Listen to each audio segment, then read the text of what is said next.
Turning 70 isn't just getting older.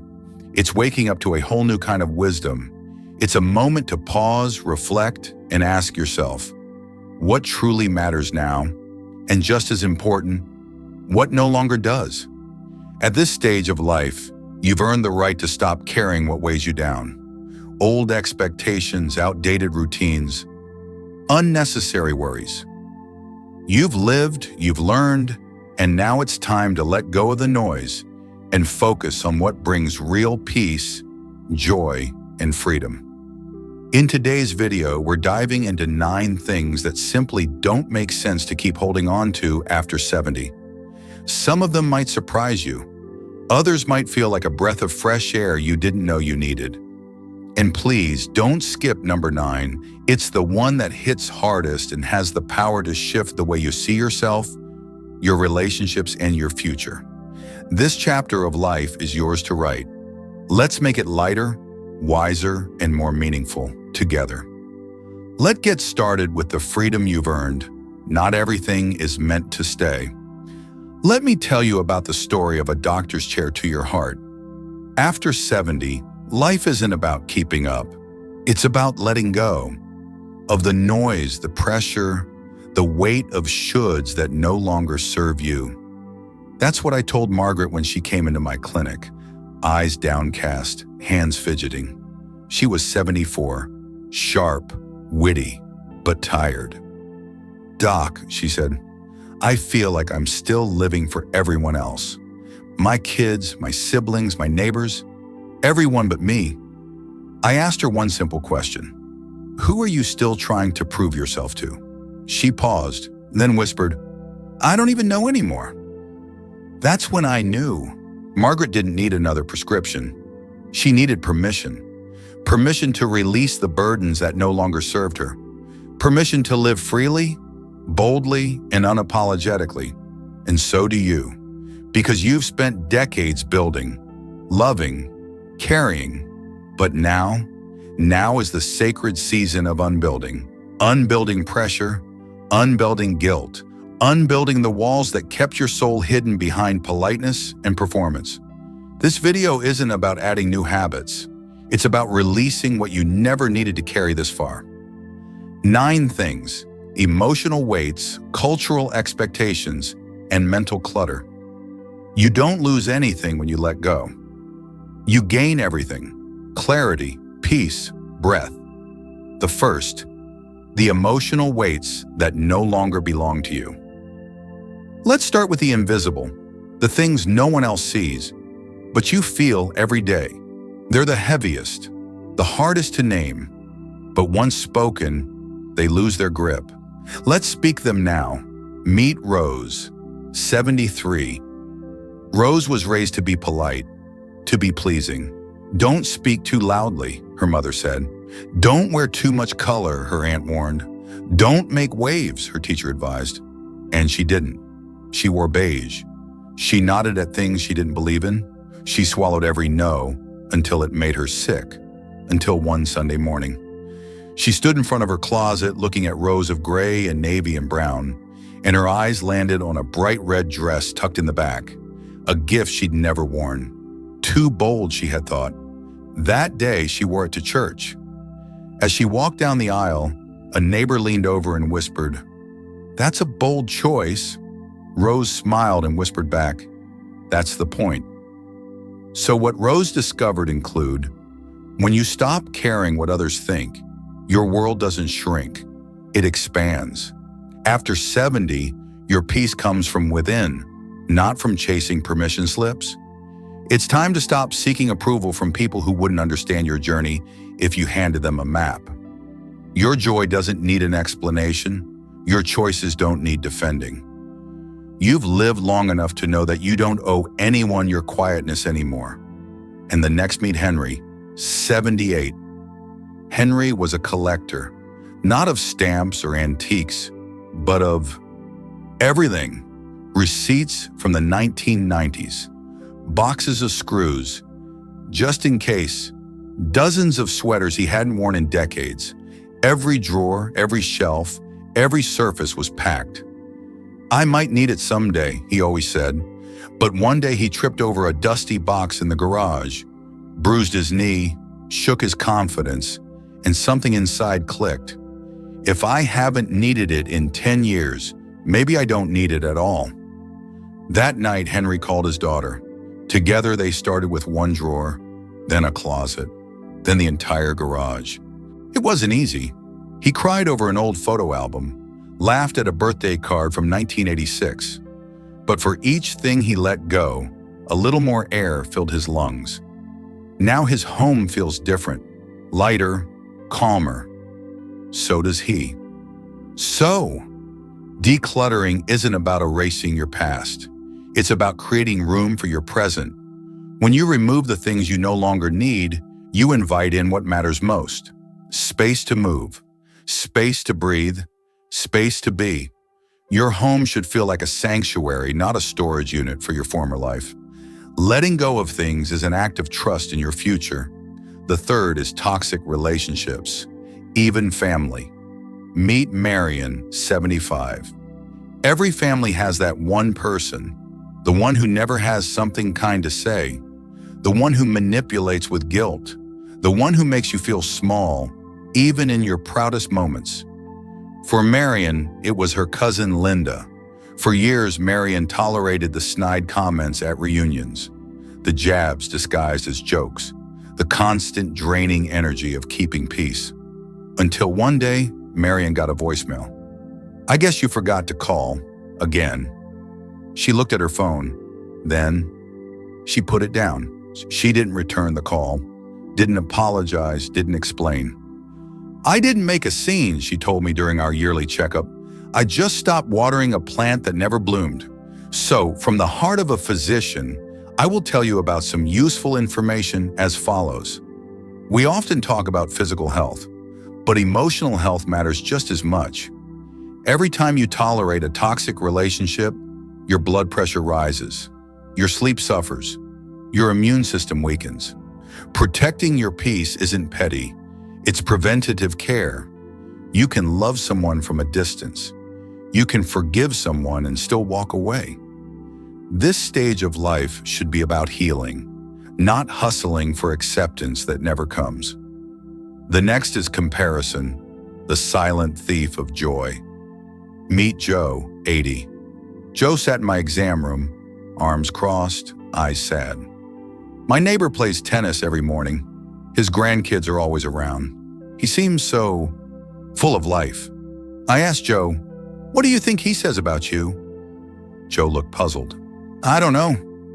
Maybe he sees your woodworking, your garden, your calm." Joe blinked. "I never thought of that." We all do it. We compare. We scroll. We watch from the window. But what you see in others is just the highlight reel. You don't see their loneliness, their regrets, their long nights. Joe eventually stopped comparing. He started journaling his blessings each night instead. Now he tells his neighbor, "You're the tennis king, I'll be the tomato king." So, when you focus on what you have, you stop longing for what others seem to possess. After 70, life isn't about being the best. It's about being at peace. The fifth, old definitions of beauty.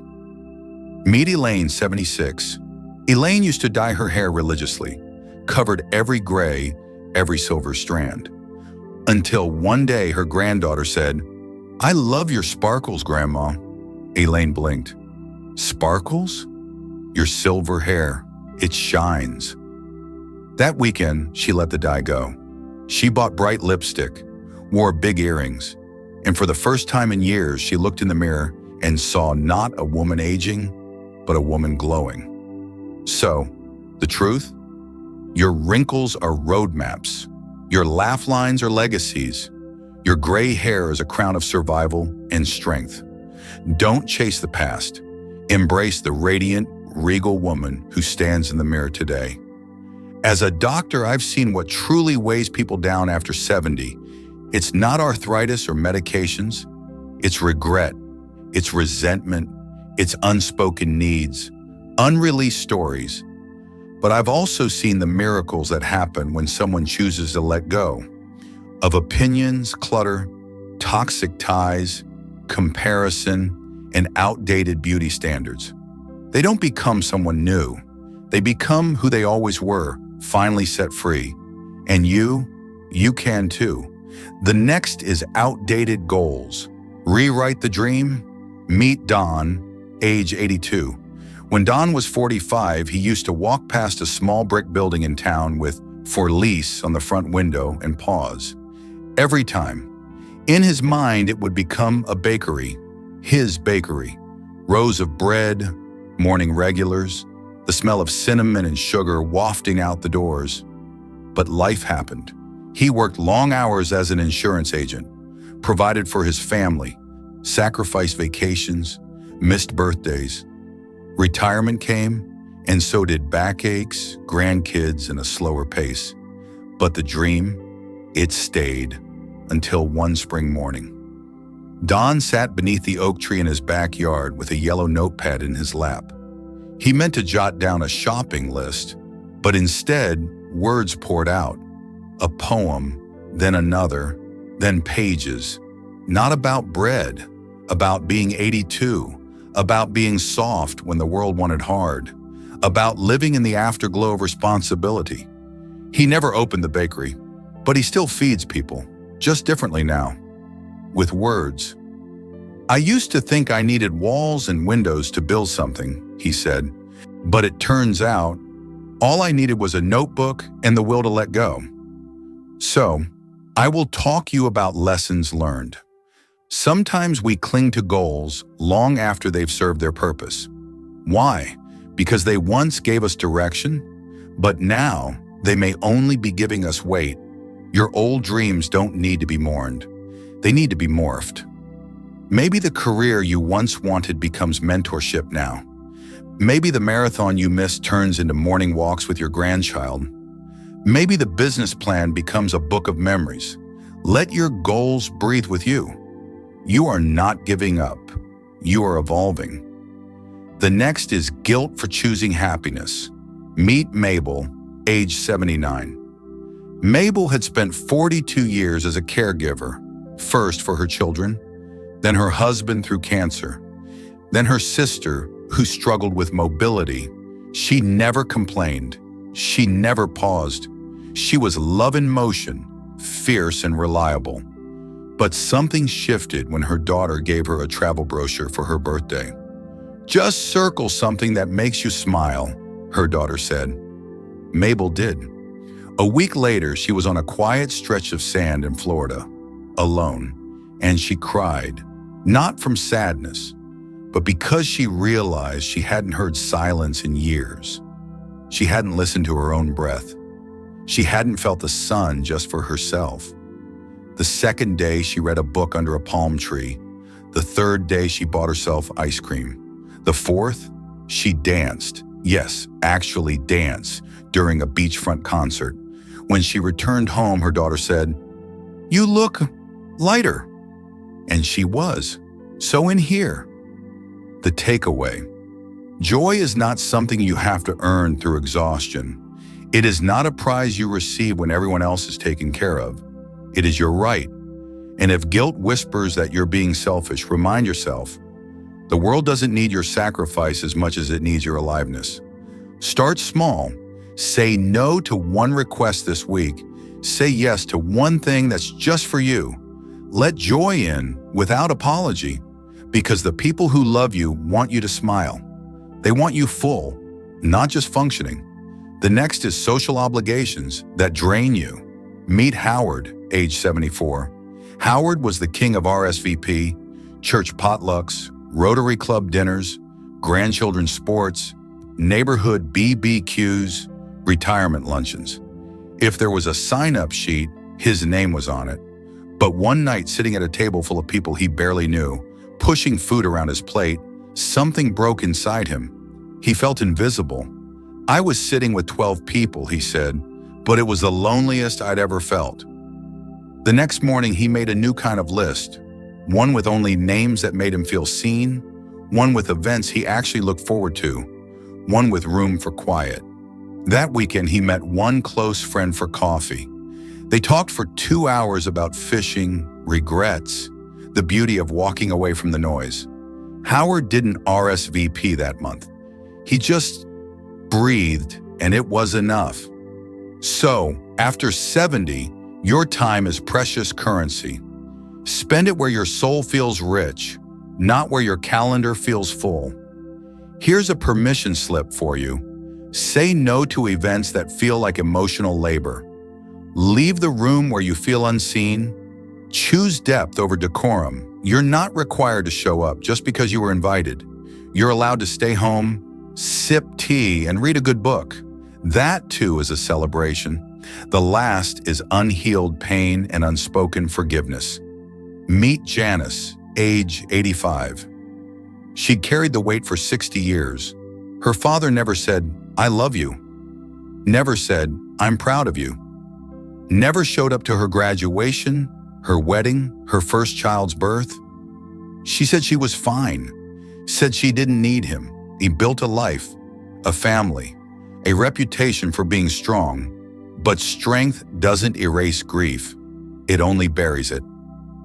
One winter afternoon, Janice sat at her kitchen table with a pen and a yellowed notepad. She wrote to him long after he had passed.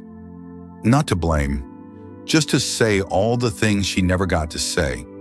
She ended it with, "I forgive you, not because you asked, but because I can't carry this anymore." She folded it, walked outside, lit a match. And as the smoke rose into the sky, her shoulders dropped for the first time in decades. So, you don't forgive because someone deserves it. You forgive because you deserve peace. Unhealed pain becomes chronic if left untreated.